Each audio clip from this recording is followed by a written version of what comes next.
Howdy everyone, Polcho here with an Age of Magic video, and in today's video we're doing the hero spotlight for Daddy Crowley Darkmind, and we are going to go over his stats, his abilities, and his animations in combat, and talk about where you will possibly be able to use this hero.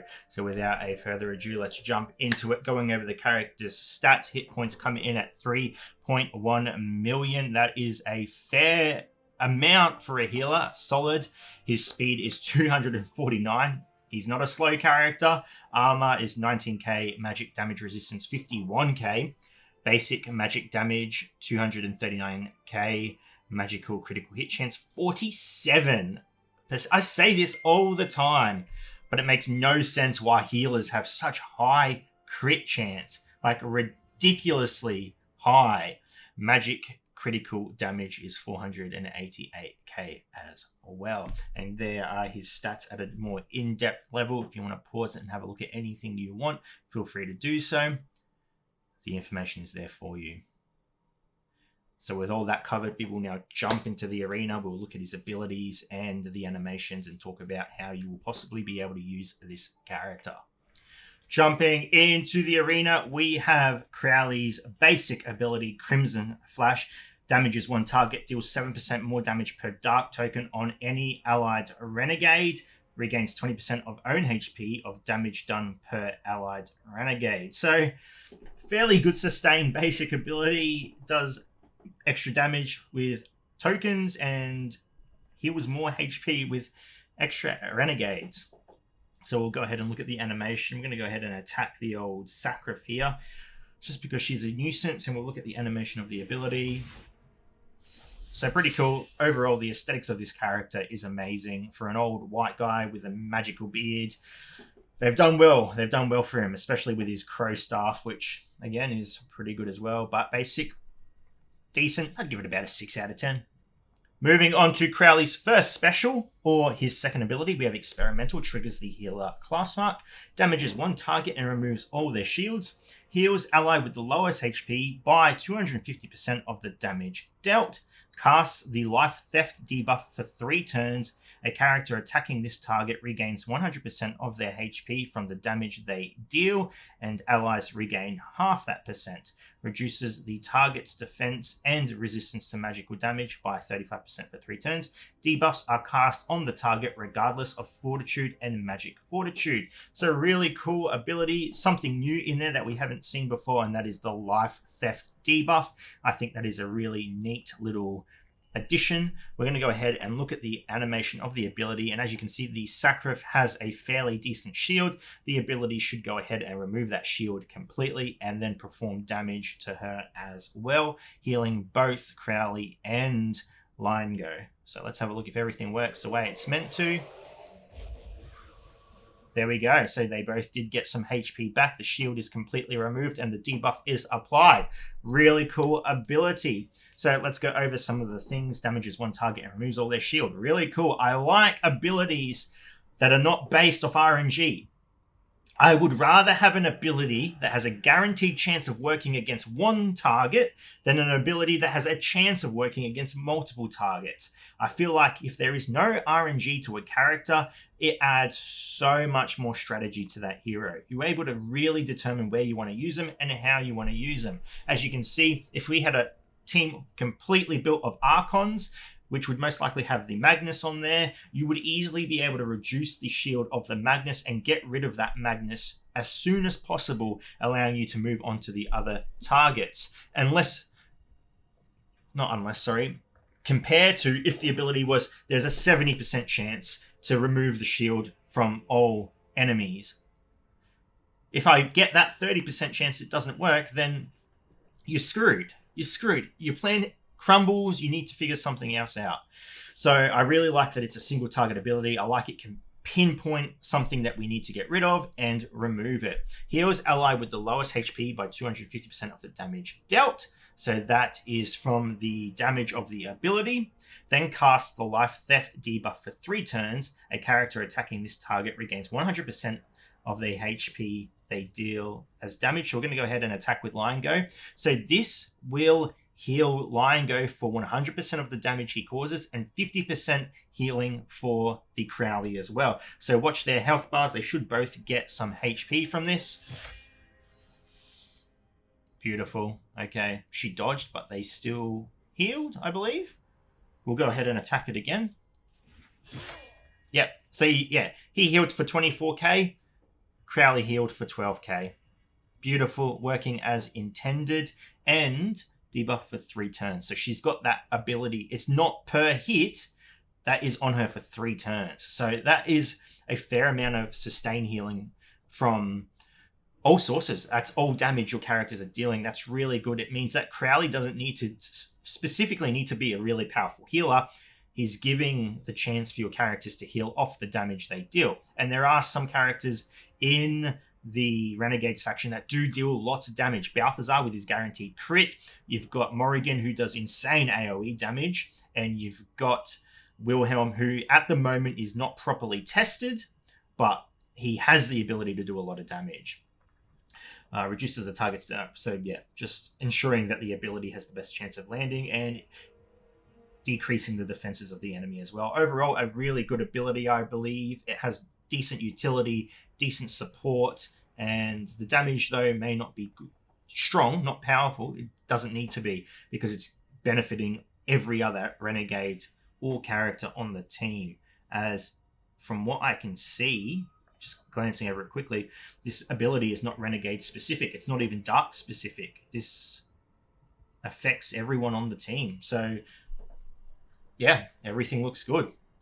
Moving on to the Hungry Abyss ability, his special, it applies the range damager class mark, and if the mark is triggered, the next time the target is hit by a ranged damager, the target's initiative drops to 0. I personally have always loved marks. Marks have always been a really nice addition into the game. I really wish there was a faction or even a brotherhood built purely around marks and then working off each other with the effect of marks, because I really believe it is a resource in this game that has not been touched but could add so much more strategy to the game. Going over the ability, removes all buffs from the enemy. Sorry, I was reading that as if it was a balanced move. Removes all buffs from all enemies. Heals all allies by 6% of their max HP per removed buff.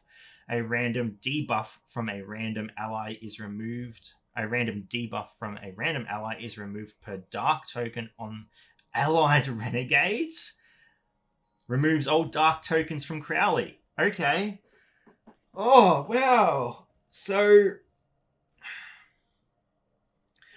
that's pretty strong. Okay, so removes. We'll have to go ahead and look at the animation of the ability. I think on this team, Artis and Magnus are the only characters with an actual removable buff. So we'll go ahead and have a look at that. So the animation of the ability as well. All right, sucks them all up. There we go. Even though Artis has the ability to dodge the next attack, it still removed the buff from him. I don't know if that's because he was hit and that removed the buff, or it just actually removed the buff. But yeah, okay. That's really neat. It applies the range damager mark to everyone. It's not just one target. It applies the range damager mark to everyone. So if our friend Wilhelm comes along now and uses an AoE ability, we're going to reset the initiative of... let's go ahead and use it on Tyros. I would ideally like to hit Tyros, Sacrif, and Artis. Oh... What? Oh. Okay. Heals them for 6% of their max HP. So I believe we hit 3 debuffs. So 18% of their max HP was restored. Decent healing. A random debuff from a random ally is removed per dark token. It's a good and bad part of the ability. It's good that it's guaranteed to remove a debuff It's bad that, why does it need to be so RNG dependent? Why does it have to be a random debuff from a random allied renegade? I don't care about the renegade part. I just don't like the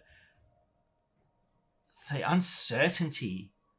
I mean, end of the day, there's probably not going to be that many debuffs spread out throughout all your characters.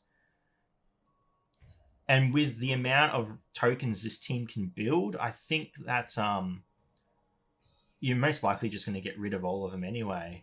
But overall, yeah, it's still powerful. Removing debuffs is never a bad thing. Removes all dark tokens from Crowley. Fair enough. It's a powerful ability. Makes sense that the dark tokens are removed.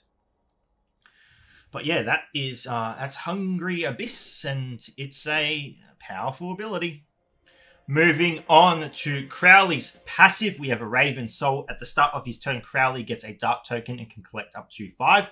Each dark token increases Crowley's fortitude and magic fortitude by 20%. At the start of his turn, he gets a shield equal to 2% of his max HP per debuff cast on enemies. Has a 20% chance per allied renegade to cast a debuff on a random enemy. The target will take 10% of their max HP in damage when buffs are cast and removed on them for 2 turns. The damage ignores armor and magic resistance. So, really nice passive. We'll go ahead and attack someone. We'll attack Artis. Crowley will have his turn next, and you should see a debuff apply to an enemy. There we go. It's applied to Magnus. So now every time a buff is applied... Is it applied? Sorry, let me just double check.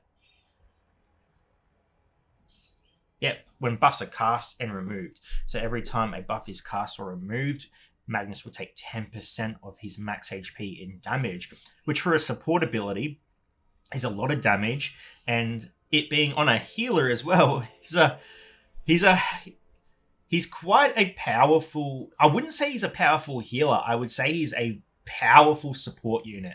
Really powerful support unit. Yes, he offers healing, but his utility is immense. He offers a vast amount of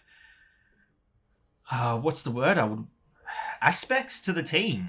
He seems like he forces the Renegades to do quite well against teams that rely heavily on buffs, which is always good because teams these days, it can get a bit out of control. So Dragonkin, I mean, they can get a fair amount of buffs amongst themselves. I'm trying to think if the Orcs rely on a lot of buffs. I don't think they do, from memory. The Archons, though, they are a buff-heavy team. What else? Beastmen, they can apply a lot of buffs to themselves. So it'd be interesting to see how much damage his passive can actually do. We'll go ahead and just take a few attacks now. That ability is cast on Magnus. So we're going to go ahead and... So I guess this would count as well. Removes all buffs. Okay, we're going to go ahead and just use our basic attack.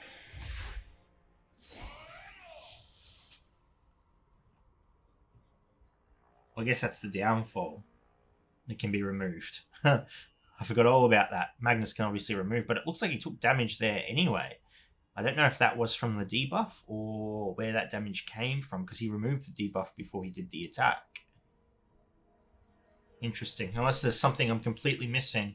I haven't looked into Renegades properly as a faction yet. There may be something I'm missing, just because they've been so scattered and because... they're so restricted. I mean, Wilhelm, people still only have him as a baby. But I don't know, maybe this team has the potential to be quite decent. We'll go ahead and just finish off these attacks. Let's see what happens. This isn't obviously a full Archon team, but we'll see what we can achieve. So we'll go ahead and taunt the enemy now. Disengage them from their faction. Okay, we should be able to remove buffs, get a fair bit of healing off here. We are going to prioritize that Magnus.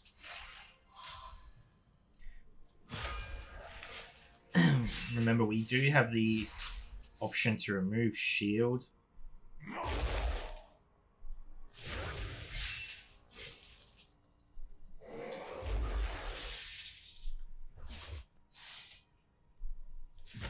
We may actually lose our...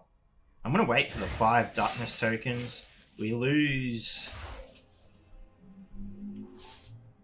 the line go. That's fine though. We nearly got 5 stacks on our friend. They are obviously going for Crowley now. Apply big debuffs to the enemy. Crowley misses, unfortunate. Back to using our basics. Big AoE from Morrigan, beautiful. Crit damage, wonderful. Disengage them from their factions.